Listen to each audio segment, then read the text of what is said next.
હવે ત્યાર પછી આપણે જોઈશું ભાઈ મનુષ્યમાં લિંગ નિશ્ચયન. મનુષ્યમાં લિંગ નિશ્ચયન.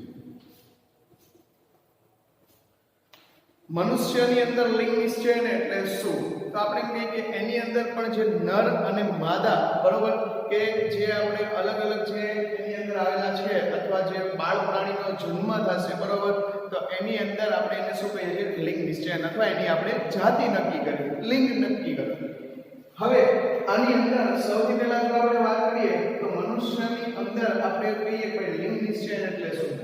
તો સૌથી પહેલા મનુષ્યની અંદર 23 જોડ ટોટલ રંગસૂત્ર આવેલા છે. 23 જોડ રંગસૂત્રો. કુલ કેટલી જોડ આવેલી છે? 23 જોડ.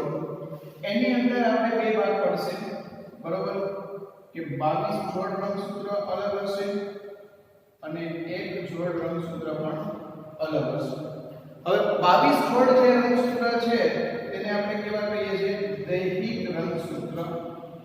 જ્યારે એક રંગસૂત્ર છે જેને આપણે કેવા કહીએ છીએ? જાતીય રંગસૂત્ર.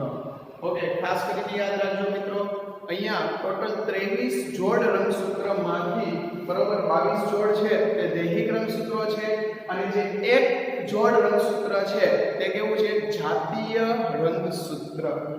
મિત્રો, એક જોડની અંદર ફરી પાછી આપણે ડિવાઈડ કરીએ. અહીંયાથી આપણે નર અને માદાનો આપણે ભેદ જોઈએ કે જો આ એક જોડની અંદર જેની અંદર આપણે કહીએ કે જે x y રંગસૂત્ર હોય તો એ કેવો થશે? નર. અને x x રંગસૂત્ર હશે તો એને આપણે શું કહીશું? માદા. એટલે એનો મતલબ ડિપેન્ડ એવું છે કે 23 જોડ રંગસૂત્રમાંથી 22 જોડ રંગસૂત્રો નર અને માદા બંનેમાં સમાન છે. જ્યારે એક જોડ રંગસૂત્ર છે તે નર અને માદાની અંદર એક તફાવત ઊભો કરશે કે અહીંયા આપણે XY છે, બરોબર, અથવા જેની અંદર આપણે XY રંગસૂત્ર હશે તો એને આપણે નર કહીશું, જ્યારે XX રંગસૂત્ર હશે તો આપણે એને શું કહીશું? માદા. તો એ પણ વાત કહી દઉં કે નર છે તો એ અહીંયા આપણને કેવો જોવા મળશે? વિષમ યુગ્મી. વિષમ યુગ્મી. જ્યારે માદા છે એ કેવા જોવા મળશે? સમયુગ્મી. બરોબર. પરંતુ દૈહિક જોડ છે, બરોબર, અથવા જે દૈહિક 22 જોડ છે તો એ બંનેની અંદર આપણને કેવા જોવા મળશે? સમાન. એટલે એનો મતલબ એમ કે અહીંયા નર એન્ડ માદા, બરોબર, કેવા જોવા મળશે? સમાન રંગસૂત્ર જોવા મળશે. એટલે કે નર અને માદાના દૈહિક જોડ છે એ સમાન હશે, પરંતુ જે એક જોડ જાતીય રંગસૂત્ર છે એની અંદર આપણને તફાવત જોવા મળશે, XY અને XX. પરંતુ હવે એક બીજી પણ આપણે એની અંદર જો વાત કરીએ તો આપણને ખ્યાલ આવશે કે આ જે આપણે જે 23 જોડ રંગસૂત્ર છે, બરોબર, તો એની અંદર ખાસ કરીને આપણને શું વિવિધતા જોવા મળે તો એ પણ આપણે વાત કરીએ. તો અહીંયા દરેક જે માદાનો અંડકોષ છે તો અહીંયા દરેક અંડકોષ છે સમાન છે. કેમ સમાન છે તો એ પણ વાત કરું. સપોઝ આપણે વાત કરીએ કે અહીંયા જે આપણે એક અંડકોષ હોય, બરોબર, તો અંડકોષની અંદર 22 જોડ રંગસૂત્ર છે, આ ઉપરાંત એક જોડ જાતીય રંગસૂત્ર છે, બરોબર. તો એક જોડની અંદર વાત કરીએ તો એની અંદર શું આવેલું છે? XX. એટલે એનો મતલબ એવો થશે કે અહીંયા જે દરેક અંડકોષ છે માદાની અંદર એ આપણને કેવો જોવા મળશે? સમાન. પરંતુ નરની અંદર આ વસ્તુ અલગ છે કે અહીંયા અડધા શુક્રકોષો છે તે આપણે કહીએ કે X રંગસૂત્ર રિલેટેડ, જ્યારે અડધા રંગસૂત્રો છે Y રિલેટેડ. એટલે આમ જોવા જઈએ તો ઓલ ઓવર જે માદા કરતા નરની અંદર X રંગસૂત્રની સંખ્યા કેટલી હોય છે? અડધી. હવે કેમ અડધી હોય છે તો અહીંયા વાત કરીએ કે ભાઈ આ અંડકોષ અને આ આપણે શુક્રકોષ. તો અંડકોષ છે, બરોબર, તો એની અંદર આપણે ડબલ X, જ્યારે શુક્રકોષની અંદર XY. એટલે આ છે એ માદાનો અંડકોષ છે, આ છે એ નરનો શુક્રકોષ. તો હંમેશા મિત્રો યાદ રાખવાનું કે જે માદા કરતા નરની અંદર X રંગસૂત્રોની સંખ્યા ક્યારેય પણ આપણને પૂછાય, પર્સન્ટેજમાં પણ જો આપણને પૂછાય તો આપણે કેટલી કહીશું 50%. એટલે કે અહીંયા આપણે એમ કહીએ ભાઈ 100% જે રંગસૂત્ર છે બરોબર X રંગસૂત્ર, તો એની સામે Y રંગસૂત્ર છે એ કેવા થશે 50%. મિત્રો આની અંદર પણ આપણે જોઈએ કે X રંગસૂત્ર છે એ પ્રમાણમાં મોટું છે, જ્યારે Y રંગસૂત્ર છે એ એના પ્રમાણમાં આપણને કેવું જોવા મળશે, નાનું જોવા મળશે. તો એ પણ આપણે અહીંયા જે વાત કરેલી હતી એ મુજબ આપણે અહીંયા થશે. અહીંયા જે સમયુગ્મી અને વિષમયુગ્મીનો જે નર અને માદાનો ભેદ છે એ પણ આપણને મનુષ્યના લિંગ નિશ્ચયથી આપણને ખ્યાલ આવશે. હવે પહેલાના સમયમાં એક માન્યતા હતી કે ભાઈ જે પણ બાળક જન્મે એટલે દીકરો છે કે દીકરી બરોબર, એ આપણે લોકોની એક એવી માન્યતા હતી, ખોટી માન્યતા હતી કે એ ટોટલી છોકરો જન્મશે કે છોકરી એ ટોટલી ડિપેન્ડન્ટ છે કે ભાઈ સ્ત્રી ઉપર. પરંતુ આ સંશોધન બાદ અથવા લિંગ નિશ્ચયન બાદ આપણને ખ્યાલ આવે કે ભાઈ જે બાળક જન્મ છે એ છોકરો જન્મ છે કે છોકરી એ ડિપેન્ડન્ટ છે નર ઉપર. પરંતુ પહેલાના સમયમાં આપણે ટોટલી કોના ઉપર ડિપેન્ડન્ટ રહેતા હતા કે ભાઈ માતા એટલે કે છોકરો જન્મ છે કે છોકરી એ આપણે જે સ્ત્રી ઉપર આપણે એના ઉપર પેલું હતું કે ભાઈ એના આપણે દોષારોપણ કરતા હતા વગેરે. પરંતુ કઈ રીતે છે તો એનું પણ આપણે ચાર્ટ જોઈ લઈએ. સૌથી પહેલા આપણે નર અને માદા. મિત્રો યાદ રાખજો શક્યતા ક્યાં વધારે છે, નરની અંદર રંગસૂત્ર XY, જ્યારે માદાની અંદર રંગસૂત્ર XX. હવે આનું આપણે સંકલન કરાવતા X X X X X Y X Y. હવે આ જે હાઇબ્રિડાઇઝેશન છે બરોબર, આ જે ફલનની પ્રક્રિયા દરમિયાન શક્યતા છે કે આવી રીતે આપણે સંકલન કરાવશે એટલે આમાં શક્યતા કેવી છે તો એ આપણે જોઈ લઈએ. સૌથી પહેલા આપણે જોઈએ X X, second X X X Y અને X Y. હવે અહીંયા આપણે છે XX છે બરોબર, તો આને આપણે શું કહીશું માદા.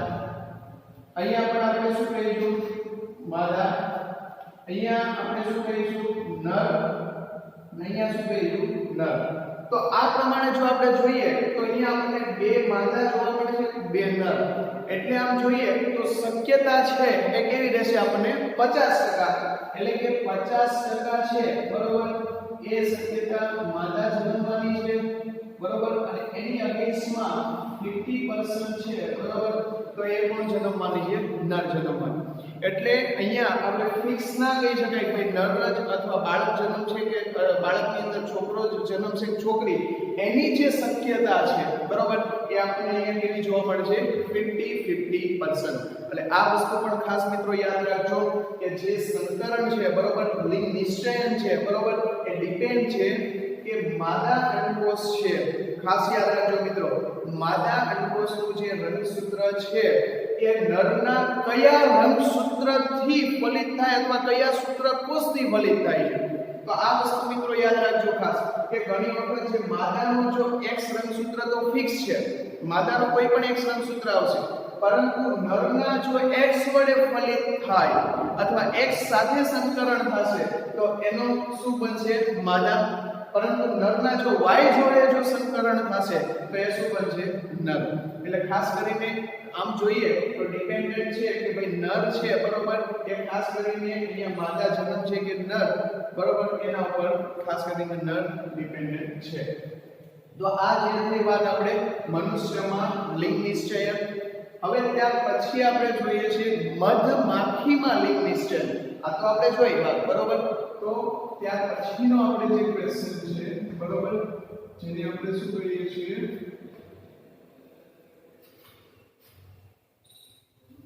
મધમાખીમાં લિંગ નિશ્ચયન.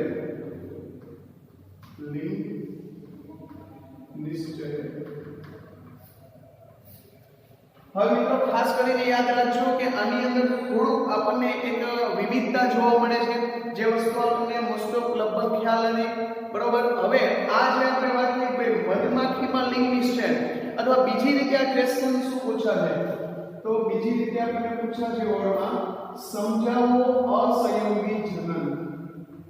સમજાવો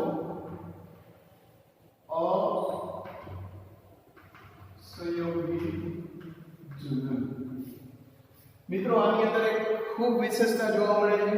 મોસ્ટ ઓફ આપણો ખ્યાલ કેવા છે કે જ્યારે અંડકોષ છે એ શુક્રકોષ વડે ફલિત થાય ત્યારબાદ જ બાળ પ્રાણીનો જન્મ થતો હોય છે, જે આપણે એક માન્યતા છે અને એમ પણ હોય છે, મોટાભાગના કિસ્સામાં હોય છે.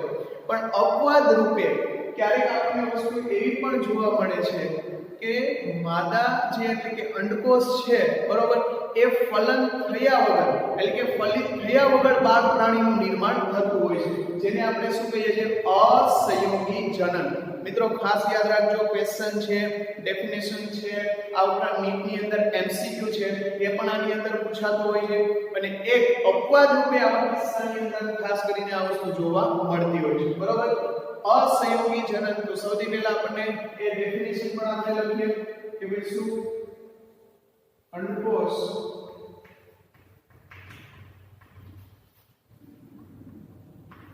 ફલિત થયા વગર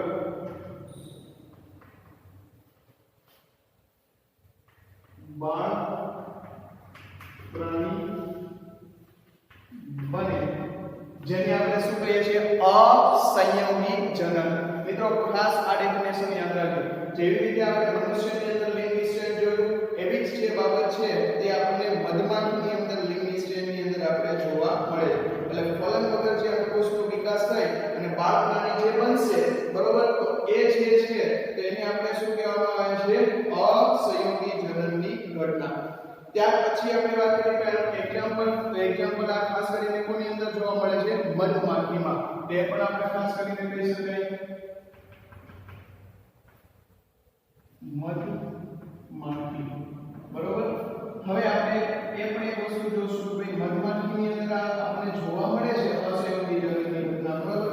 તો આ જે અસહયોગી જનનની અંદર આપણે જે ફલન વગર કઈ રીતે શક્ય બનશે કે બાળ પ્રાણી છે એ અંડકોષનું ફલન થયા વગર કઈ રીતે શક્ય બનશે, અથવા શુક્રકોષ દ્વારા ફલિત નહીં થાય તો બાળ પ્રાણી બનવાની ઘટના કેમ થઈ શકે, તો એ પણ આપણે વાત જોઈએ. તો સૌથી પહેલા જો આપણે એની અંદર વાત કરીએ તો આ જે મધમાખીની અંદર જે આપણે લિંગની સ્ટ્રેન્થ છે તેનું જે રંગસૂત્રનું બંધારણ છે એ પહેલા આપણે વાત કરીએ કે અહીંયા આપણે શું કરીએ, રંગસૂત્ર બંધારણ. રંગસૂત્ર બંધારણની અંદર યાદ રાખજો મિત્રો, અહીંયા માદા છે ને એ દ્વિકીય છે,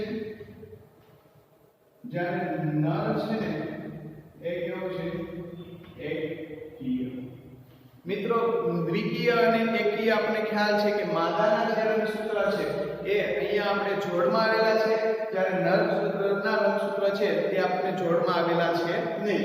એટલે એકકીય અને દ્વિકીયમાં મતલબ એવો થશે કે નર કરતા માદાના જે રંગસૂત્ર છે એની સંખ્યા કેવી હશે, ડબલ હશે, બરોબર.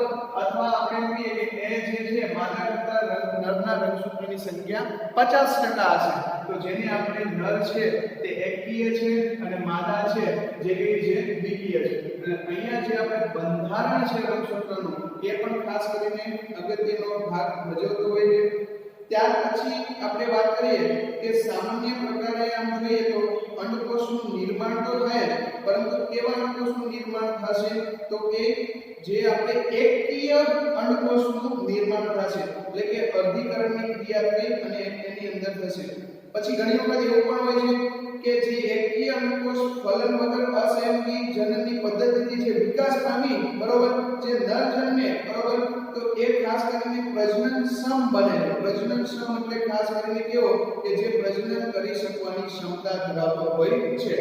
હવે આ જે ડાયાગ્રામ સ્વરૂપે જો આપણે જોઈશું તો આપણને વધારે ખ્યાલ આવશે અને એના ડાયાગ્રામની અંદર આપણે ખાસ કરીને જે નર અને માદા છે, બરોબર, તો એનું જે આપણે બંધારણ છે કે ખાસ કરીને આપણે એની અંદર જોઈએ. તો સૌથી પહેલા જો હું વાત કરું તો અહીંયા આપણે માદા અને નર. હવે માદા છે એમાં 32 રંગસૂત્ર છે, નર છે એમાં 16. એટલે એનો મતલબ શું થશે? માદા છે તે દ્વિતીય છે, જ્યારે નર છે તે કેવા છે? એકકીય છે. મિત્રો ખાસ કરીને યાદ રાખજો. હવે માદાની અંદર અહીંયા આપણે કઈ ક્રિયા થશે? અર્ધીકરણ. અર્ધીકરણ થશે એટલે રંગસૂત્રની સંખ્યા કેવી થશે? અર્ધી. એનો મતલબ કે અહીંયા આપણે એના બે ભાગ થશે. એટલે 32 ના અડધા અહીંયા કેટલા થશે? 16. જ્યારે નરના જે છે બરોબર એની અંદર શું થશે? સમભાજન. એટલે એમાં કેટલા રહેશે? 16 ના 16. મિત્રો 11th ની અંદર આપણે ભણી ગયા છે ભાઈ અર્ધીકરણ અને સમભાજન. અર્ધીકરણ હશે તો એમાં જે રંગસૂત્રો છે એની સંખ્યા અથવા જે છે એ કેટલી થશે? અડધી. ત્યારે સંભાજનમાં કેટલી રહેશે? પિતૃ પ્રાણી કેટલી. હવે અહીંયા આપણી પાસે બે શક્યતા છે બરોબર કે ભાઈ જે અહીંયા આપણે વાત કરી ભાઈ નર અને માદા. તો અહીંયા માદાનું અર્ધીકરણથી 16 બન્યા બરોબર. જ્યારે આપણે કહીએ કે અહીંયા નર છે એને આપણે કેટલા? 16 ના 16 રહેશે. ઓકે. હવે અહીંયા એક માદાનું અને એક અહીંયા નરનું. મિત્રો યાદ રાખજો કે માદાનું ઓલરેડી અહીંયા જે છે બરોબર તો અહીંયા બંને ભેગા થઈ અને 16 ને 16 કેટલા થશે? 32 બરોબર. તો 32 થશે 32 એટલે એક કેવો બનશે? માદા બનશે. ઓકે. ત્યાર પછી જે નર છે બરોબર તો માદામાંથી જે આપણે કહીએ કે અસહયોગી જનન એટલે ફલનની કોઈ પણ ક્રિયા થયા વગર બરોબર જે બાળ પ્રાણીનો જન્મ થશે અથવા વિકાસ થયા વગર અહીંયા જે આ 16 રહેશે બરોબર અહીંયા બે ડિવાઈડ થશે જે ફલન થશે એટલે ફરી પછી માદા બનશે. પરંતુ જે અહીંયા 16 વાળી જે છે બરોબર તો એ કોણ બની જશે? નર બની જશે.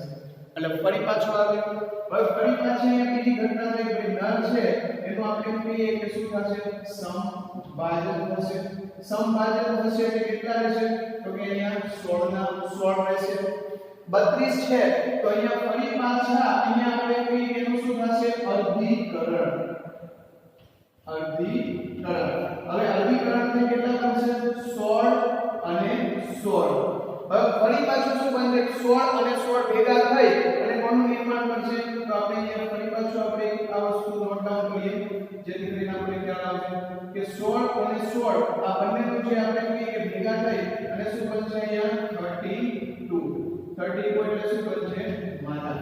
એટલે ખાસ કરીને આમ જોવા જઈએ તો આ જે દરેક બાબત છે એ સ્ટેપ બાય સ્ટેપ ચાલતી પ્રક્રિયા. એટલે માદાનું છે અર્ધીકરણ થશે, નર છે સંભાજન પામશે અને માદા અને નર જે અર્ધીકરણ અને સંભાજનથી આગળની પેઢીની અંદર નર અને માદાનો જે ઉદ્ભવ અથવા એની અંદર ડેવલપમેન્ટ થયા છે.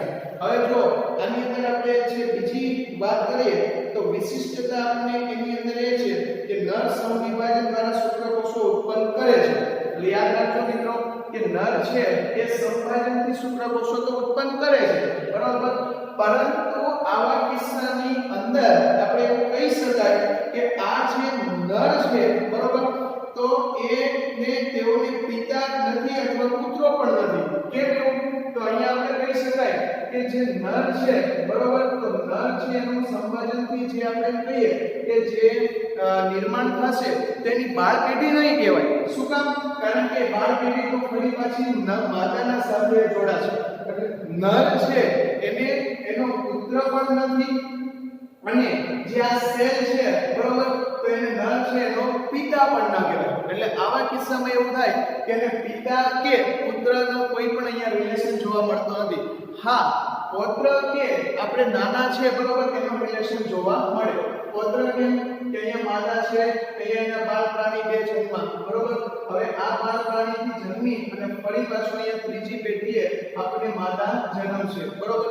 તો એક વસ્તુ એવું કહી શકાય કે અહીંયા પૌત્ર અને જે નાનાનું રિલેશન છે પરંતુ પિતા કે પુત્ર જેવો રિલેશન છે એ નરની અંદર જોવા મળશે નહીં.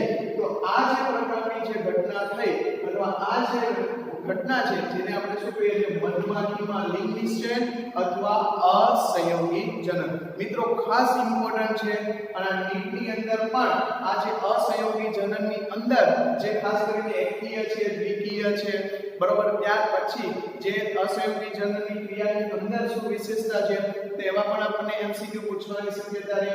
મનુષ્યમાં લિંગ નિષેચન છે એ પણ આપણે ખાસ યાદ રાખશું અને આ જે આપણા લિંગ નિષેચનના આપણે જે પ્રકાર છે બરોબર એ પણ આપણે ખાસ કરીને યાદ રાખશું.